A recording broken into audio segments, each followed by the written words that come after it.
I'm here with some of my favourite pages in my December journal from last Christmas. I made a video showing how I made it, and I will link to that so you can see it. And then I thought you might like to see how it turned out after I filled it up with lots of nice December-y things. Some of them were Christmas related, some of them were just December days. I didn't do it daily, but I did record all the things that I wanted to record. So it's just a bit of a snapshot of December rather than a day-by-day account. So you can see it's very full of stuff and I put lots of pockets in and tip-ins and I stuck in bits and pieces, so it's very chunky and textured, which is always a thing that I love in journals. The opening page is one of my favorites. It's got I think this is a scan of a vintage tea towel or hanky or something, and it says, "Here's to a gay Christmas day and happiness and cheer throughout New Year." And I just love it because obviously gay has multiple meanings and we are a very queer family, and there was just something about that just tickled my fancy. So I put that at the very beginning of the book, and yes, it is very pleasing to me. And moving straight on from that, we have this little spread. On the left is a list of all of the little things that I put into Artie's advent calendar.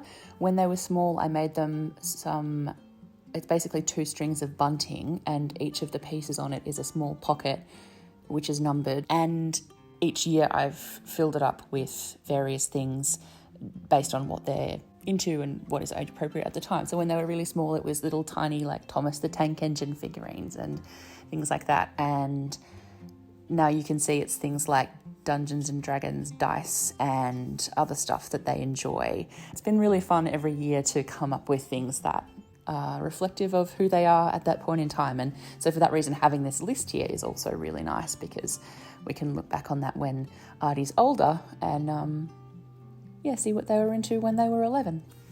On the facing page, I've got a little tuck spot where I've put some journaling about the latest season of Dimension 20, which is a Dungeons & Dragons actual play TV show that we're obsessed with. So that came out here, so I wanted to record that too. We did go away briefly in December, just into the country where my brother lives with his partner. We had a small family Christmas with just my brothers and I and our partners and Artie, obviously. And so I recorded those few days in here over the 3 or 4 pages, I think, maybe a bit more. What I've done is I've used one of the transparent pages that I bound into the book, and I've actually written on that and done the journaling on it. And I love the way it turned out because you can sort of see what's behind it with the colour and the texture and things, but it's still quite easy to read.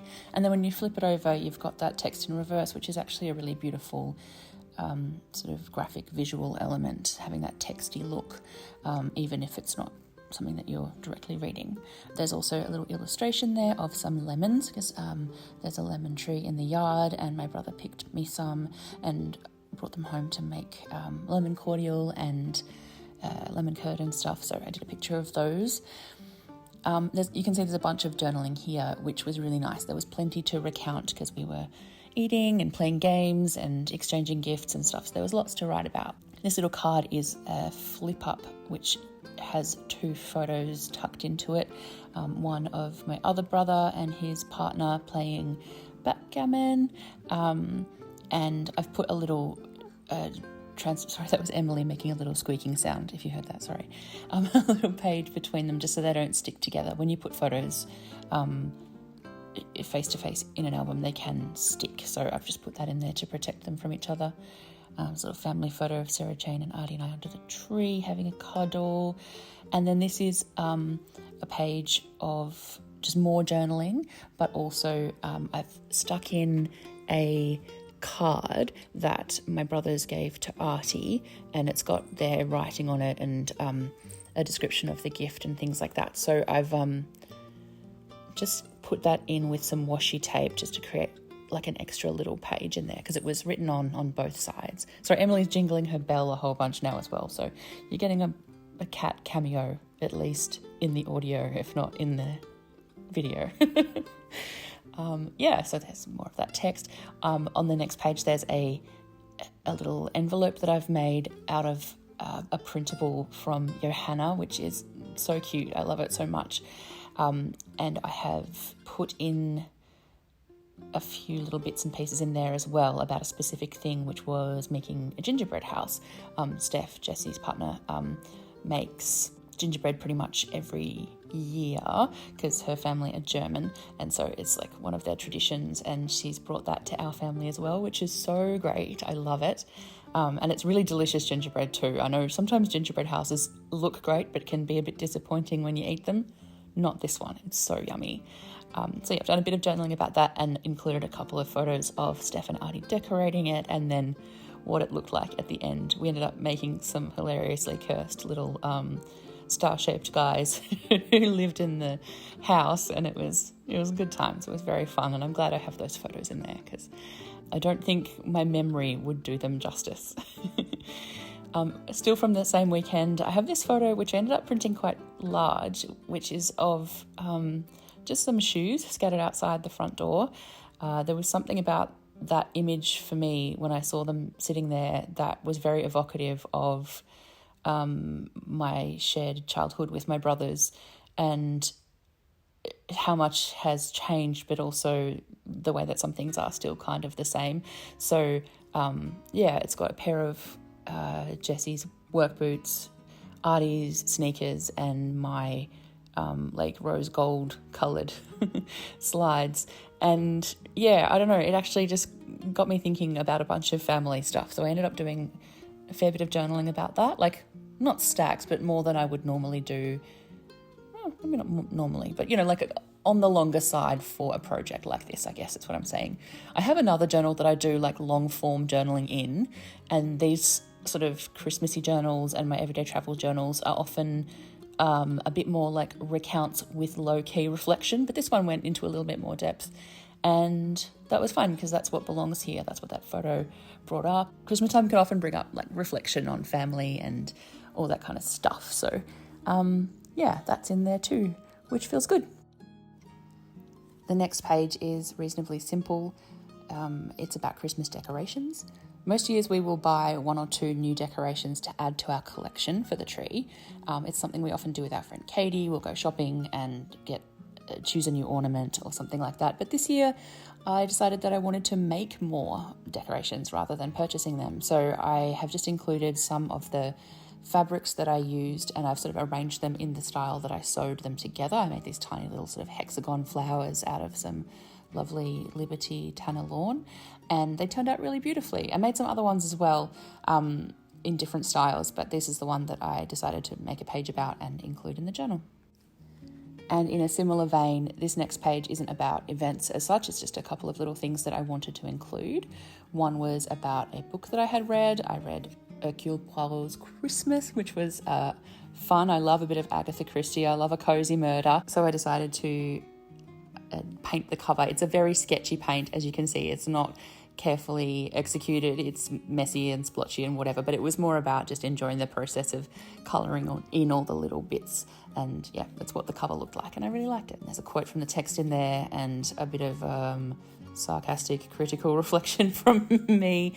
And then on the facing page, I just have this really cute little dot to dot that I made Artie do, even though, they're 11. They're probably a bit old for dot to dot, but I asked them to do it anyway because I thought it was cute.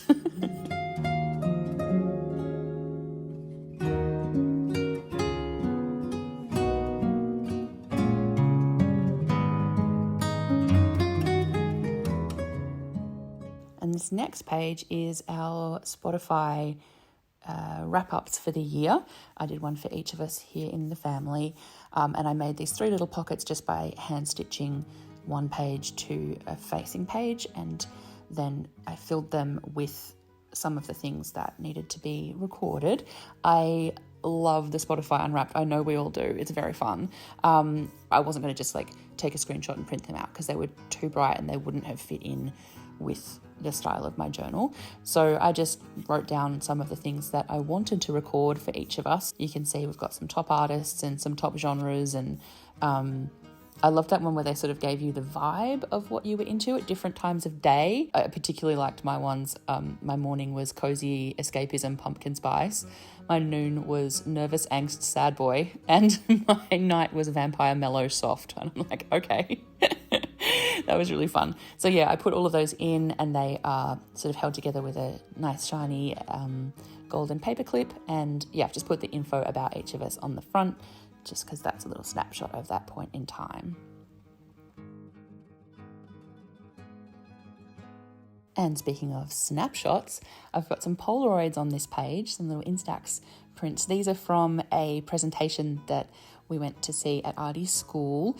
The kids all designed proposals for the new playground at their school, and they were basically pitching them all to us at like an open day, basically. And they worked in groups. So this is Artie and one of their besties, Eleanor, and a couple of their other friends worked with them too.